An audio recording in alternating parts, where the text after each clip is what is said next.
Hi, I'm Julia, and today I'm going to talk about Philip Zimbardo's TED Talk about the psychology of evil.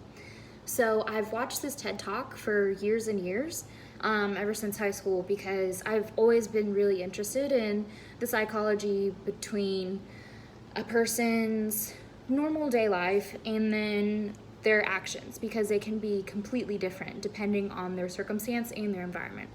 So Philip Zimbardo grew up in the Bronx, and he said that he knew a lot of people that were good kids but did very bad things.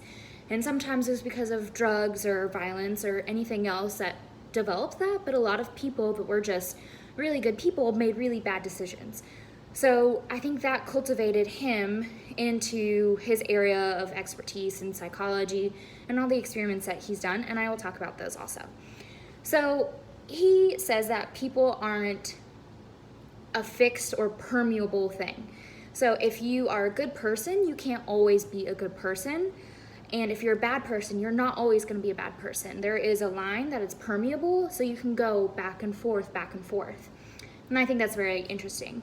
Also, he says that bad people can recover. So you can know somebody you really don't like because they're a bad person, but something will make them recover into being a good person, because everybody has this capability of being a good person. We're not just bad apples. We're from a bad barrel. But there will always be bad people. We know bad people throughout history who have always been bad, such as Hitler, Mussolini, or other historical figures that we know as evil, not good people. So Zimbardo has developed this thing called the Lucifer effect. And basically what the Lucifer effect is explaining how people can be evil. So Lucifer, as we know, was actually an angel. And he did something bad, and he got kicked out of heaven, and God sent him down to hell. And thus we have the Lucifer effect, because he was at one time a good person, and now he stands for something evil and mischievous, but really he came from a good place. So evil is the exercise of power. Evil isn't just represented in one way. A lot of different forces come into making someone evil. So, for example, Jim Jones.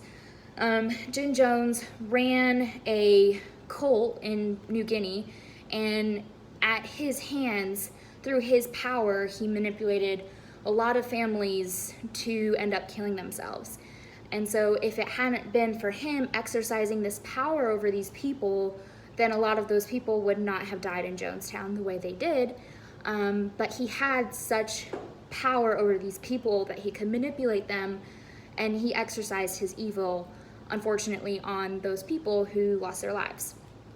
Also, we know from 2003, Abu Ghraib, a lot of really bad things happened to people who were in these prison camps, and U.S. American soldiers did really terrible things to these people because they had no supervision. They were given this opportunity to be guards, and they knew that they could be rough on these people, but they went to extremes, and they disrespected all these people. They had no morals in this area at all. They just did a lot of really terrible things. And there was only one person who brought it to the attention of his seniors. And after this happened, this man had to go into hiding for 3 years with his wife and with his mom, because he was getting death threats for doing a heroic act. But people think he betrayed his company or his country. So it's really interesting because there was only one person out of that whole bunch that was a good apple, like you see here. So there is no such thing as a bad apple, but there is a bad barrel. So depending on the person, a certain situation could make them turn bad. So if I were to hit this apple over and over again, because of the environment that I'm placing around this apple, it will turn bad. But it on itself has not been a bad apple. It's just in a bad situation, a bad barrel. So that's the thing with Abu Ghraib, was that these people were placed in situations with little to no supervision, with information to do terrible things to these people. And they did it because they were doing it for their country. And the system, our government, allowed these things to happen. They weren't just bad people. Bad things put them there. And then lastly, we all know about the Stanley Milgram experiment.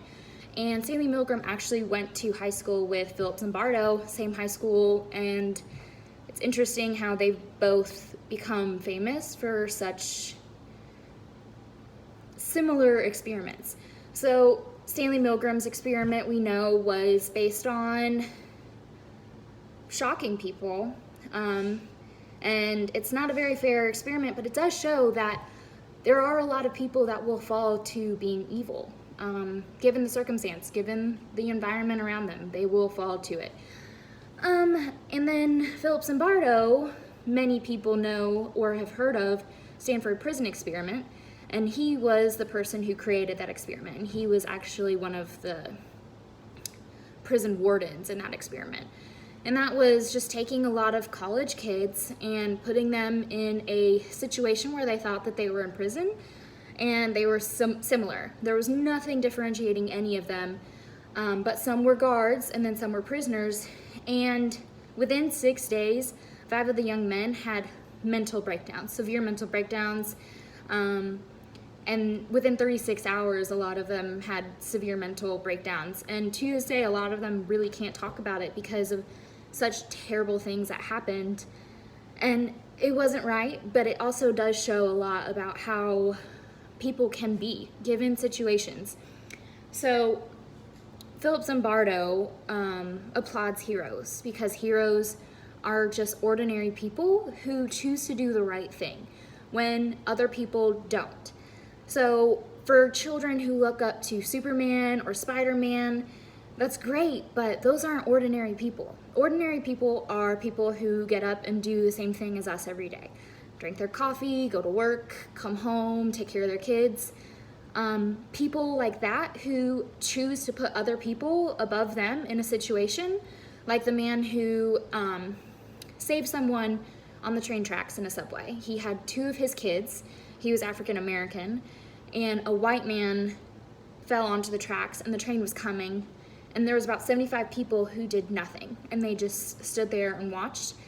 And he was the only person who pushed his 2 kids to the side and then saved this man. And him and the man that he saved were 21.5 inches tall, and the train was 22 inches tall. So he narrowly escaped his life because he wanted to save somebody else. He made a heroic decision to save someone else.